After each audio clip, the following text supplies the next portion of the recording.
4-4-2. Sekarang kami diminta Pep Guardiola, disuruh tiki taka Pak, main ke lapangan langsung jemput bola. Tapi kalau kita analogikan dengan perang kayak misalnya mungkin sering ada sini yang main Empire, game Empire ya. Kalau game Empire tuh dulu tuh semacam archer Pak. Jadi tentara archer kami nunggu di gudang, nanti kemudian berasnya yang datang kita tinggal tembak kanan kiri jarak jauh, kemudian bisa dapat. Sekarang Pak kami diminta jadi tentara infanteri Pak. Tentara infanteri yang langsung jemput gabah ke lokasi-lokasi panen. Tentu secara kultur berbeda, karena ketika kita harus infanteri dengan model kayak Pep Guardiola, maka kita butuh striker yang banyak, gelandang yang banyak.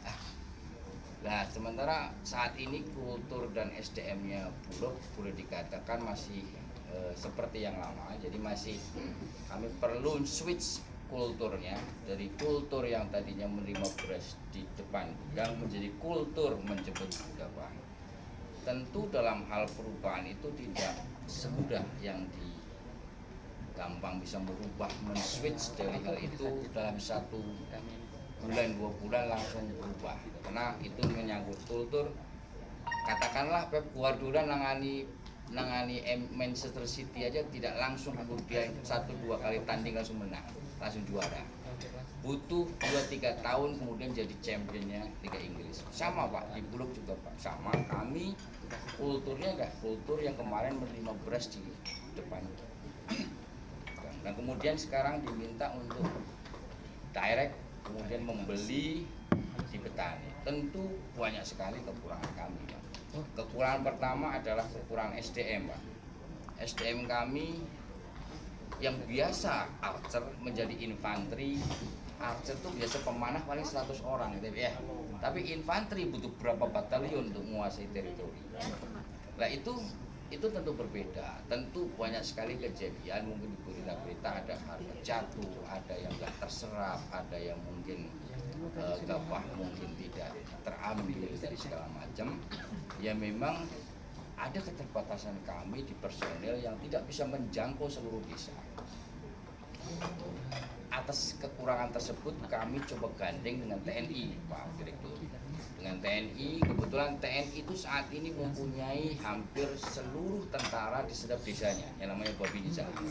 Maka kami kerjasama dengan tentara, dengan Kodam di sini Hasanuddin. Tujuannya adalah minimal supaya serangan kami terarah, jemputan kami terarah. Kami punya telik sandi setiap desa yang menginformasikan bahwa terjadi panen di desa ini. Ya. Minimal dia sebagai call centernya kami di lapangan. Petani mana tahu call center Pak. Yang tahunya siapa yang ada di desa. Maka kemudian kami tunjuk Babinsa di lapangan untuk kemudian menemani petani gaboktan di lapangan. Kalau ada gabah yang mau dipanen atau lahan mau dipanen, tolong kabari kami. Kami buat grup khusus dengan seluruh Babinsa setiap kabupaten kota. Nah itu yang kemudian mendeliver informasi tersebut ke kami.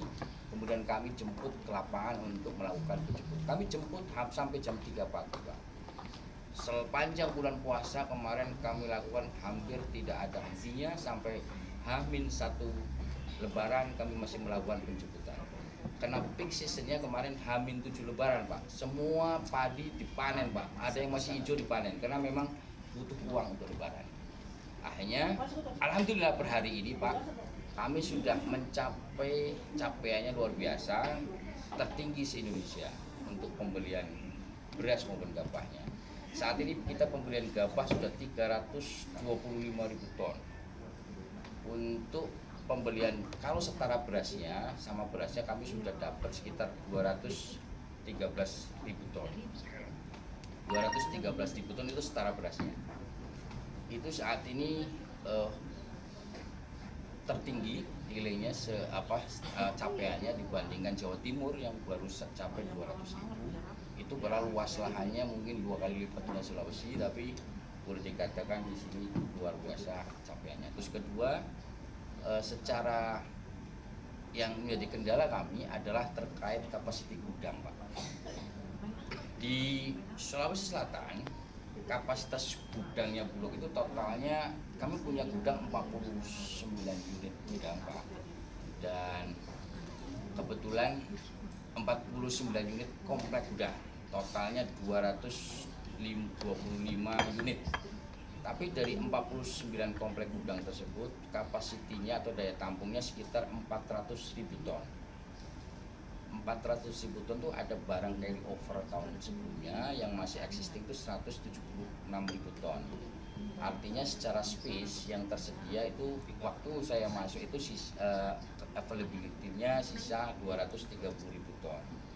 230.000 ton saat ini kita sudah serap, dan sementara target dari Pak Mentan ke saya, terutama ke Bulog Sulsel itu ada 579.000, maka masih ada gap sekitar 300.000 ton yang harus kami cari gudangnya.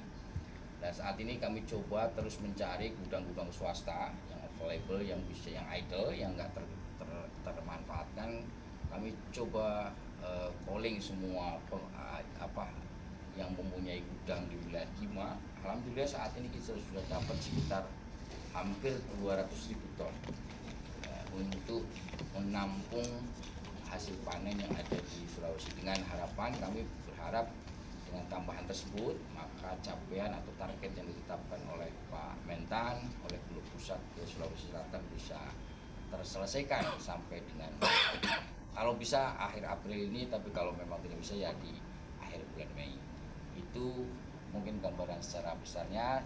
Saya kesini bahwa Pak Ikhwan, ya, Pak Ikhwan ini asisten manajer TU-nya yang humasnya bagian relationship-nya. Cuman saat ini kami hire Pak, kami pro hire Pak Ucu. Jadi Pak Ucu ini sebagai public relation-nya untuk menambah hubungan kemesraan kami dengan beberapa stakeholder di media, agar tolong bantu kami untuk bantu hal-hal positif mengedukasi masyarakat terkait dengan bagaimana agar petani atau terutama agar panen itu jangan dipanen dulu kalau belum waktunya.